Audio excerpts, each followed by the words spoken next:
السلام عليكم ورحمة الله تعالى وبركاته. مرحبا بكم اليوم معايا في وصفة من وصفات ماما.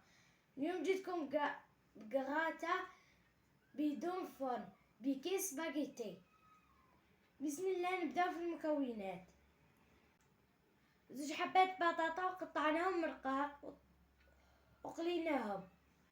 صدر دجاج طيبناه في مرق ابيض. درت المعلقة الدجاج تاعي يطيب، حطيت فيه دجاج والبصل يتقلاو، نديرو شويه زيت،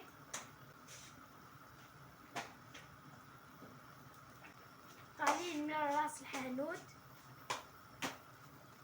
وقليل من الفلفل الكحل.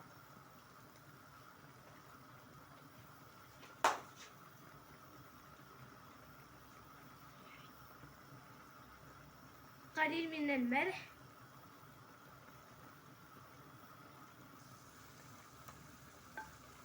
حتى نتحصل على مرق ابيض ونرفقوه مع الكغاتة تاعنا.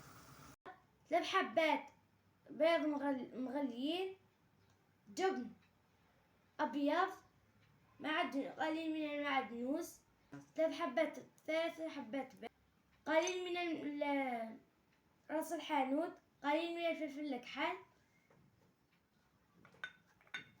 قرصة ملح. كيس سباغيتي باش نديرو فيه الكغاتة تاعنا.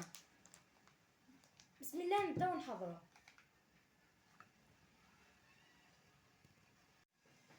حبات بطاطا،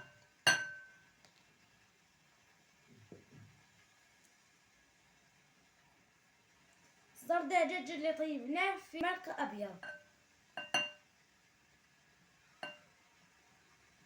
قليل من المعدنوس، نحطو شويه والباقي نخلوه للتزيين.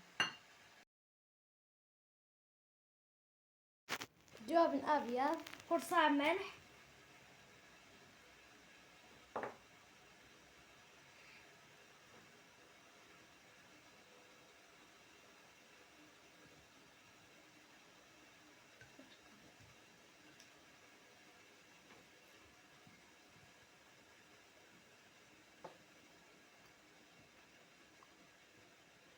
فلفل اكحل،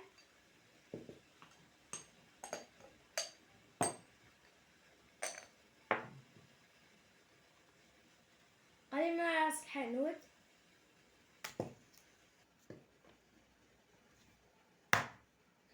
نكسر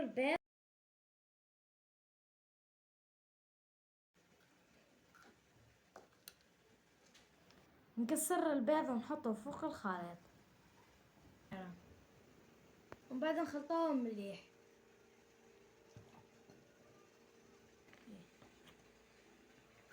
اذا جاكم الخليط ناشف تقدروا تزيدوا له حبة بيض اخرى.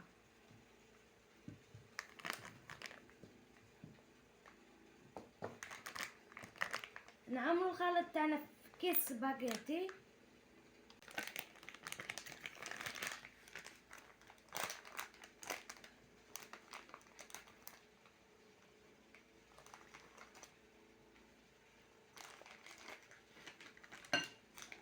نجيبوا الحبة تاع البيض تاعنا ونحطوها على شكل طولة.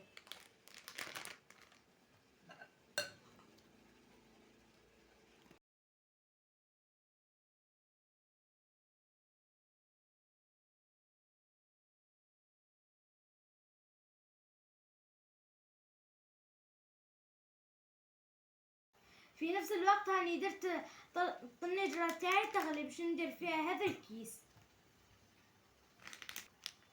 بعد ما عمرته نغلقه بإحكام ونديرو في الطنجرة. نديروها في الطنجرة اللي فيها الماء يغلي، ما يطلبش الوقت بزاف، حوالي 15 دقيقة إلى 20 دقيقة، ما يطلبش وقت بزاف. بعد ما طاب نحصلوا على هذا الشكل. بعد ما طابت الغاتة تاعنا قطعناها وقدمناها بهذه الطريقة. افقتها بلا صوص، بيضة بلا حبيصة. شهية طيبة، صحة رمضانكم، صحة فطوركم. ما تنسوش الاشتراك في القناة ودعمنا بلايك.